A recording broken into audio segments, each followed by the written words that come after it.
Hi guys, आज हम लोग रियल टाइम डेटा का एक एग्जांपल देखेंगे। इससे आपको समझ में आएगा कि सिंक्रोनस का एक्चुअली में रियल टाइम डेटा के साथ कैसे यूज़ होता है, एसिंक्रोनस का कैसे होता है और सिंक्रोनस और एसिंक्रोनस में डिफरेंस क्या है। ये सारी चीज़ें आपकी कॉन्सेप्ट क्लियर हो जाएगी। देखना आप प्रोजेक्ट हम लोग बनाते हैं, इसका थ्योरी पार्ट नहीं है, बिकॉज हमने जो कुछ देखा हुआ है वही यूज़ करेंगे, कोई कुछ भी नया नहीं है इसमें, इसीलिए तो थ्योरी नहीं है, डायरेक्टली प्रैक्टिकल देखिए। हम लोग एक नया प्रोजेक्ट बनाएंगे। प्रोजेक्ट बनाने से पहले अपना जो हमारा ENV है उसको एक्टिवेट कर लेते हैं, तो वर्क ऑन DC। उसके बाद हमें एक नया प्रोजेक्ट बनाना है, तो django-admin स्टार्ट प्रोजेक्ट और प्रोजेक्ट का नाम रखेंगे GS5 और इंटरप्रेस किया। देखिए हमारा GS5 यहाँ पर आ गया। इसके अंदर चलते हैं CD GS5 और एक इसके अंदर ऐप क्रिएट कर लेते हैं, manage.py स्टार्ट ऐप, और ऐप का नाम रखेंगे ऐप। आप अपनी मर्जी से कोई भी नाम रख सकते हैं, बट मैंने ऐप रखा, तो ये ऐप हो गया। अभी जो सेटिंग्स हम लोग रेगुलरली करते हैं, जो हमेशा हम लोग सेटिंग करते हैं, वही सेटिंग करनी। जैसे सेटिंग फाइल में जाना है और यहाँ पर चैनल्स लिखना है, चैनल्स, तो ये चैनल्स लिख दिया। इसको सेव किया, नीचे यहाँ ऐप लिखना पड़ेगा, जो हमारा अपना ऐप है उसका नाम हमने यहाँ पर लिख दिया। और यहाँ पर हमें विजगी हटाकर एसगी करने का, तो यहाँ पर हम लोग एसगी लिखेंगे और यहाँ पर भी एसगी लिख देंगे। इसको सेव किया, तो ये हमारा बस इतने सेटिंग करना है। सेटिंग्स में और कुछ भी नहीं है। SG.py फाइल में यहाँ पर हमें सेटिंग करना पड़ेगा, जो हम लोग राउटिंग के लिए करते हैं, तो वह हम लोग कर लेते हैं।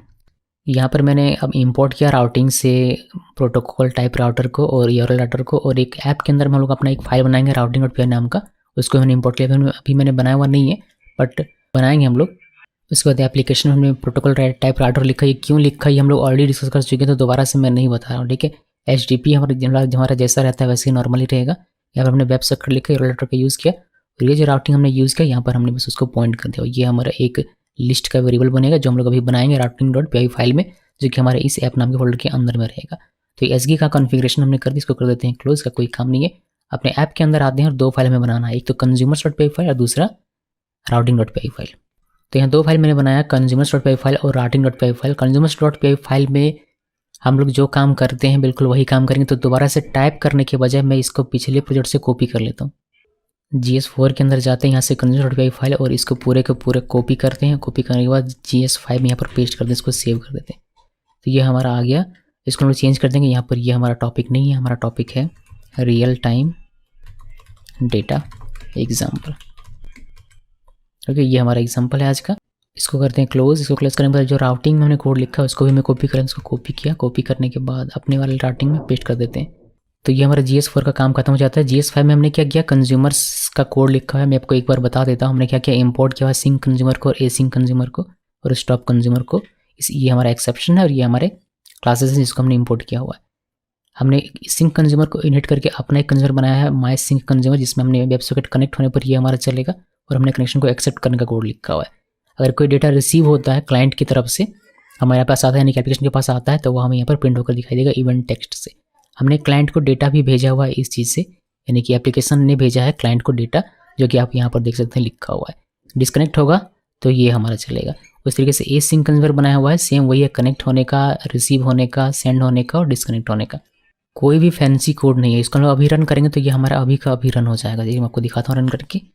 पाइथन manage.py रन सर्वर, इसको मैंने इंटरप्रेस किया, ये हमारा देखिए रन हो गया। अभी हम लोग सिंक वाले को देखेंगे पहले, उसके बाद मैं आपको एसिंक का दिखाऊंगा। तो यहाँ पर आते हैं, पोस्टमैन में यूज़ कर रहा हूँ, और यहाँ न्यू में क्लिक करते हैं, वेब सॉकेट रिक्वेस्ट करना है, तो यहाँ पर आते हैं और यहाँ पर हम लोग पेस्ट करेंगे जो इसका पूरा URL बनाया हुआ, यहाँ पर पेस्ट कर दिया। आप इस तरह से लिख भी सकते हैं। और कनेक्ट में क्लिक किया, देखिए कनेक्ट में क्लिक किया। हमें यहाँ से मैसेज भेजना है, तो यहाँ पर मैं मैसेज भेजता हूँ, मैसेज फ्रॉम क्लाइंट, ये लिखा। सेंड में क्लिक किया, देखिए मैसेज फ्रॉम क्लाइंट, जो हमने मैसेज भेजा हुआ और जो मैसेज हमें रिसीव हुआ है एप्लीकेशन की तरफ से, वो यहाँ पर लिखा था कि मैसेज सेंड टू क्लाइंट। उसने सेंड किया और यहाँ से हमने उसको भेजा, तो ये आपको देखने को मिल जाता है। ओके, इसको थोड़ा सा ऊपर कर दूँ क्या, मैं ऊपर कर देते हैं। हाँ, देखिए ये सारी चीज़ें आपको देखने को मिल जाती हैं, ठीक है। तो अभी हम लोग, ये हमारा हो गया। अभी यहाँ पर भी देख सकते हैं, इसको वेरीफाई कर सकते हैं। टर्मिनल में आपको यहाँ पर देखने को मिल जाएगा। हमने कई बार देखा है, इसको डिस्कस नहीं करते हैं। हमारा जो मेन मुद्दा हुआ है कि रियल टाइम डेटा देखना। इसमें क्या हमें रियल टाइम दिखा कुछ भी नहीं दिखा। हमने मैसेज भेजा, रिसीव हुआ और इसने सेंड किया, बस इतना काम करता हूँ। लेकिन आपको रियल टाइम डेटा दिखाता हूँ। इसलिए हम लोग क्या करेंगे, एक फॉर लूप यूज़ करेंगे। फॉर लूप मैं यहाँ पर यूज़ करने वाला, तो मैं सेंड को यहाँ से कट कर दूंगा और यहाँ पर एक 4 लिखेंगे, तो 4 आई इन रेंज, और रेंज में 50 का देता हूँ, वरना अगर 100 का दे दूंगा तो बहुत ज़्यादा वेट करना पड़ेगा। 50 देते हैं, 50 ओपली हमारा इनफ होना चाहिए। और इसके अंदर में हम लोग सेंड लिखेंगे, जो सेंड हमने लिखा था वो, इसको इंडेंट कर लेते हैं अच्छे तरीके से। ये इसके अंदर में रहेगा, websocket.send रहेगा, लेकिन यहाँ पर ये मैसेज भेजने के बजाय हम लोग आई का वैल्यू भेजेंगे। ये जो आई का वैल्यू है वो, जो आई यहाँ पर होगा, ये क्या करेगा, ये हमें रेंज देगा 0 से 49 का, तो 0 आएगा आई में, तो 0 में प्रिंट होकर दिखाई देगा। फिर दूसरी बार जब लूप चलेगा तो 1 2 3 4 5 इस तरीके से हमारा इंक्रीज होता रहेगा डेटा। ये अचानक से एक साथ ना हो जाए, इसलिए हम लोग यहाँ पर स्लिप भी यूज़ कर लेते हैं, ताकि हमें 1 सेकंड के अंतराल में ये दिखाई दे, तो थोड़ा थोड़ा धीरे धीरे दिखाई दे, तो हमें हमारी समझ में भी आएगा कि हो क्या रहा है। अभी एक चीज़ यहाँ पर देखिएगा कि ये हमारा आई है, ये इंटीजर है, और टेक्स्ट हमेशा स्ट्रिंग लेता था, हमें इसको स्ट्रिंग में बदलना पड़ेगा, तो str करके इसको चेंज कर देते हैं।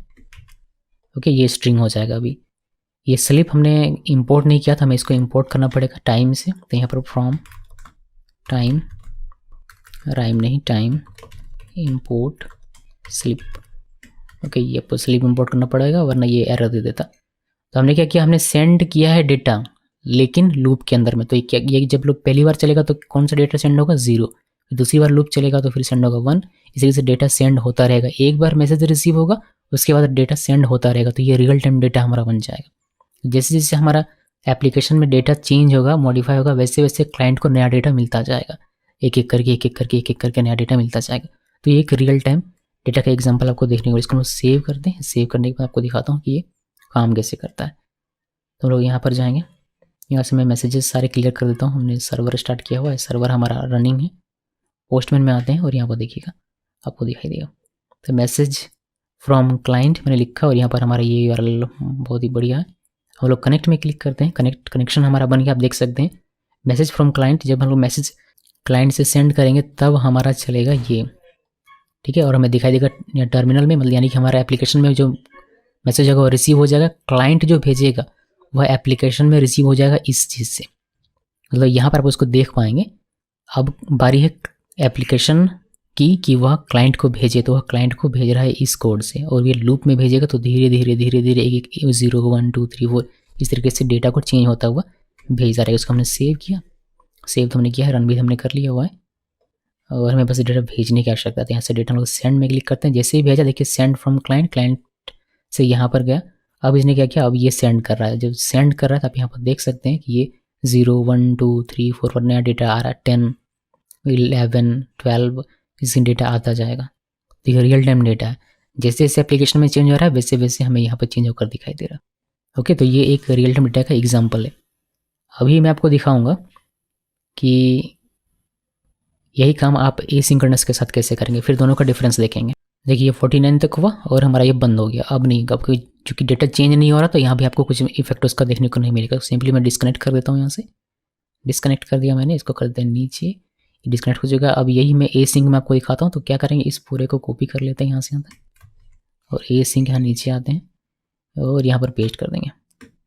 पेस्ट कर दिया, यहाँ पर अवेट लिखना पड़ेगा, अवेट। और जो स्लिप है हमारा, ये इसको हमें ए सिंक में रन करना पड़ेगा, तो उसके लिए हमें एक इंपोर्ट करना पड़ेगा यहाँ पर ए सिंक, यहाँ से हमें इंपोर्ट करना पड़ेगा। तो इंपोर्ट ए सिंक, ये हमें इंपोर्ट करना पड़ेगा और ये हमें लगाना पड़ेगा सिंक में, माफ कीजिएगा स्लिप में, स्लिप मेथड में। तो यहाँ पर आना है और डॉट, और यहाँ पर अवेट लिखना पड़ेगा इस तरीके से। तो अब ये हमारा काम करेगा, ठीक है, सही जगह पर है। इसको सेव कर दिया। अभी सेव करके देख लेते हैं कि इस पे हमारा काम करता है नहीं, ए सिंक पे पहले, उसके बाद मैं आपको दोनों का डिफरेंस दिखाऊंगा। तो यहाँ पर आते हैं और इसको चेंज करना पड़ेगा हमें, हमने डिस्कनेक्ट इसको किया हुआ है। यहाँ पर ए लिखिए, बस ए लिखना है, इसको एस को हटाना है, ए लिखना है। मैसेज क्लियर कर देते हैं यहाँ से और कनेक्ट करते हैं। कनेक्ट किया, मैसेज फ्रॉम क्लाइंट सेंड करते हैं। देखिए अभी सेंड किया तो ये 1 2 3 4 जैसे सिंक में हो रहा था बिल्कुल वैसे ए सिंक में भी हो रहा है, वो हमें डेटा दिखाई दे रहा है। तो ये 0 से लेकर 49 तक का डेटा हमें दिखाई देगा, बिकॉज हमने रेंज इसका 50 दिया हुआ, इसी वजह से डेटा हमारा सेंड हो रहा है। जैसे जैसे चेंज हो रहा है वैसे वैसे रियल टाइम डेटा हमें यहाँ पर अपडेट होकर क्लाइंट को दिख रहा है। अब एक सबसे बड़ा सवाल जो कि शुरू से लेकर अभी तक हमने नहीं देखा, लेकिन बातें हम लोग हर बार कर रहे हैं कि सिंक कंज्यूमर और ए सिंक कंज्यूमर में डिफरेंस क्या है, उसको देखिए। मैं आपको प्रैक्टिकली दिखाऊंगा ताकि आप इसको अच्छे तरीके से समझ सकेंगे कि इस सिंक कंज्यूमर और एसिंक सिंक कंज्यूमर में क्या डिफरेंस है और कब आपको क्या यूज़ करना चाहिए, ये भी आपका इसी के साथ क्लियर हो जाएगा। इसको रन होने देते हैं 49 तक हो गया। इसको डिस्कनेक्ट कर देता हूँ मैं और इसको क्लियर मैसेज करते हैं। पहले सिंक दिखाऊंगा, उसके बाद सिंक। देखिए सिंक, इसको मैंने कॉपी किया, ये मेरा पहला टैब है, ये पहला रिक्वेस्ट जाएगा, ये हमारा एक पहला रिक्वेस्ट है, ठीक है। जैसे हम लोग कनेक्ट करते हैं तो ये पहला रिक्वेस्ट जाता है वेब सर्वर के पास, वो एक्सेप्ट करता है और फिर कम्युनिकेशन हमारा क्रिएट हो जाता है। तो मैसेज क्लाइंट फ्रॉम 1 में यहाँ पर लिख देता हूँ। एक और नया टैब बनाते हैं, न्यू में क्लिक करते हैं, एक और रिक्वेस्ट भेजेंगे। सेम हमारा वेब सर्वर का यूआरएल वही रहेगा यहाँ, लेकिन यहाँ पर मैसेज हम लोग चेंज कर देंगे। ये हम लोग मैसेज कर देंगे मैसेज फ्रॉम क्लाइंट 1 और ये क्लाइंट 2 कर देते हैं, ठीक। अभी दोनों का कनेक्शन बनाते हैं। पहले एक इसका मैं आपको अलग अलग तरीके से दिखाता हूँ। देखिए हम लोग इसका कनेक्ट करते हैं, कनेक्ट किया, कनेक्शन बन गया हमारा, कनेक्शन हमारा क्रिएट हो चुका है। ये सिंक कंज्यूमर में मैं आपको बता रहा हूँ पहले कि क्या हमारा हो रहा है काम। तो सिंक कंज्यूमर में हमारा कनेक्शन क्रिएट हो गया, आप देख सकते हैं वेबसाइट कनेक्टेड, ये सारी चीज़ें दिख रही है। अभी हम लोग डेटा सेंड करेंगे तो हमारा रियल टाइम डेटा आना शुरू हो जाएगा, आ रहा है। अब ये तो एक रिक्वेस्ट हैंडल हो रहा है, अभी हम दूसरा रिक्वेस्ट करते हैं। यहाँ से हम लोग कनेक्ट में क्लिक करते हैं। देखिए ये कनेक्टिंग है, ये कनेक्ट हो ही नहीं रहा। ये जब तक आपका एक कनेक्ट रन कर रहा है, ये काम कर रहा है, तब तक ये दूसरा कनेक्शन आपका ये नहीं बनाएगा। ये आपको डिसकनेक्ट करके एरर दे देगा कि नहीं होने वाला है आपका काम। तो ये सिंक होता है, सिंक्रोनसली हमारा कोड एग्जीक्यूट हो रहा है, यानी कि जब तक ये एग्जीक्यूशन पूरा ना हो जाए तब तक दूसरा रिक्वेस्ट नहीं आ सकता है। एक रिक्वेस्ट ले लिया, उसका काम कर रही है, तो जब तक ये पूरा काम इसका नहीं कर देगा तब तक दूसरा रिक्वेस्ट आप नहीं कर सकते हैं। ये सिंक कंज्यूमर में होता है। अब थोड़ा सा और अंदर चलते हैं। मैं क्या करता हूँ, जैसे 49 है, इसको हम लोग कर देंगे क्लियर मैसेज, डिस्कनेक्ट करते हैं। और देखिए मैं आपको थोड़ा सा और इसमें चीज़ें दिखाता हूँ। इसको भी डिस्कनेक्ट क्लियर मैसेज कर देते हैं। अभी मैं आपको दिखाता हूँ कि कनेक्शन दोनों का बन जाएगा, लेकिन एक्चुअल जो इशू होता है वो कहाँ होता है वो मैं आपको दिखाना चाहता हूँ। तो ये सिंक कंज्यूमर है, सिंक कंज्यूमर का हम लोग रिक्वेस्ट सेंड कर रहे हैं, क्लाइंट रिक्वेस्ट सेंड कर रहा है, इस यूआरएल पे रिक्वेस्ट सेंड हो गया। अभी ये डेटा सेंड नहीं करेगा एप्लीकेशन के पास, सिर्फ कनेक्शन बना है, कनेक्शन ओपन हो गया, कनेक्शन हमारा एक्सेप्ट हो चुका है, ठीक है। अभी दूसरा रिक्वेस्ट भेज दें। दूसरा रिक्वेस्ट हमने कनेक्ट में क्लिक किया, देखिए ये भी हमारा कनेक्टेड हो गया और दूसरा कनेक्शन भी हमारा एक्सेप्ट हो चुका है। लेकिन अभी तक किसी ने काम फंक्शन स्टार्ट नहीं किया, यानी कि डेटा रिसीव या सेंड होने का काम अभी तक किसी भी रिक्वेस्ट ने शुरू नहीं किया। तो चलिए रिक्वेस्ट 1 जो क्लाइंट 1 है, ये क्या करता है, ये सेंड करता है मैसेज। तो इसको एप्लीकेशन से जो मैसेजेस हैं वो आने शुरू होते हैं। ये फर्स्ट वाले को शुरू हुआ है और ये जब तक ख़त्म नहीं हो जाता तब तक दूसरे वाले का काम नहीं हो सकता। अगर इसको हम लोग अभी सेंड कर देंगे तो देखिए ये मैसेज सेंड तो हुआ एप्लीकेशन के पास, बट एप्लीकेशन हमें डेटा प्रोवाइड नहीं कर रहा, यानी कि क्लाइंट को प्रोवाइड नहीं कर रहा। तो ये तब तक प्रोवाइड नहीं करेगा जब तक कि ये पहला रिक्वेस्ट पूरी तरीके से हैंडल ना कर ले, पूरे पहले रिक्वेस्ट का मैसेज का काम पूरा खत्म ना कर ले। जैसे ये इस रिक्वेस्ट का जो भी मैसेज है उसको डिलीवर कर देगा, मतलब एप्लीकेशन से क्लाइंट के पास पूरा कंप्लीट डेटा चला आएगा, उसके बाद ये इसको फंक्शन करना शुरू कर देगा। तो ये सिंक्रोनसली रन हो रहा है इसी वजह से, यानी कि एक का काम जब तक ख़त्म नहीं हो जाता तब तक दूसरे को हैंडल नहीं किया जाएगा, दूसरे को वेट करना पड़ेगा। इसी वजह से यहाँ पर ये इशू देखिए, ये 49 होगा, 49 जैसे हुआ फर्स्ट रिक्वेस्ट वैसे दूसरा रिक्वेस्ट हमारा चल पड़ेगा 0 1 2। ओके, तो ये सिंक्रोनस कंज्यूमर में होता है कि एक का काम खत्म हो फिर दूसरे काम होगा, फिर तीसरे काम होगा, फिर उसके नेक्स्ट, फिर उसके नेक्स्ट, फिर उसके नेक्स्ट, इस तरीके से यहाँ पर काम होता है सिंक कंज्यूमर में। अब हमें ऐसा नहीं चाहिए, हमें चाहिए कि नहीं दोनों का काम साथ साथ हो, तो आपको यूज़ करना पड़ेगा ए सिंक कंज्यूमर, जो कि मैं अभी आपको दिखाने वाला हूँ।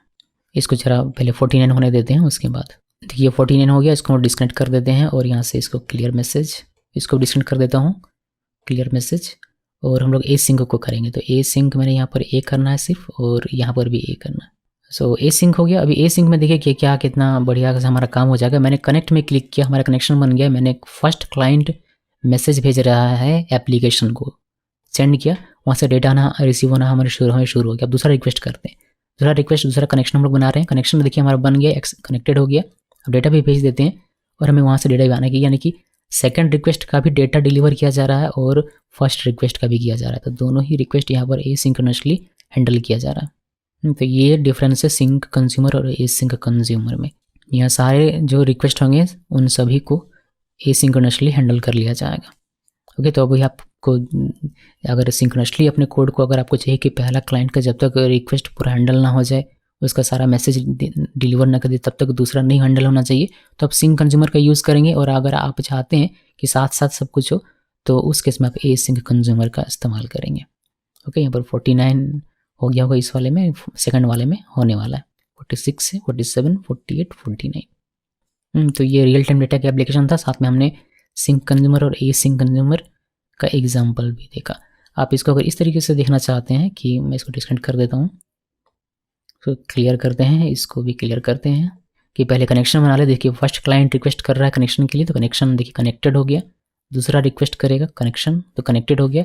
अब पहला डेटा भेजेगा, तो डेटा भेजा और एप्लीकेशन से डेटा रिसीव होना हमें शुरू हो गया। दूसरा भी अगर डेटा भेजता है, दूसरे वाले को डेटा भेजना ये शुरू कर देगा। ये वेट नहीं करेगा कि पहले वाले को पहले मैं डेटा भेज लूँ उसके बाद दूसरा रिक्वेस्ट आएगा उसका भेजूंगा, ऐसा नहीं है। दोनों को ये साथ साथ में डेटा भेजना शुरू कर देगा, जो भी उसका रियल डेटा होगा वह, यानी कि इसका अपना जो रियल डेटा है वह भेज रहा है और इसका जो रियल डेटा है वह इसको भेजा जा रहा है क्लाइंट 2 को। ओके जी, तो ये है सिंक कंज्यूमर और ए सिंक कंज्यूमर में डिफरेंस। होपफुली आप सभी को अच्छे तरीके से समझ में आ गया होगा। ये मैं आपको फ्रंट एंड के साथ कनेक्ट करके भी दिखाऊंगा, यही वाला एग्जांपल। होपफुली ऐसा मुझे उम्मीद है कि भविष्य में हम लोग देखेंगे इसको। तो उस वक्त हमारा पोस्टमैन नहीं, पोस्टमैन की वजह हमारा वेब ब्राउज़र रहेगा, तो और बेहतर आपका ये क्लियर हो जाएगा। बट अभी के लिए इतना समझ लिया आपने तो काफ़ी है। इस वीडियो को देखने के लिए आप सबका बहुत बहुत धन्यवाद।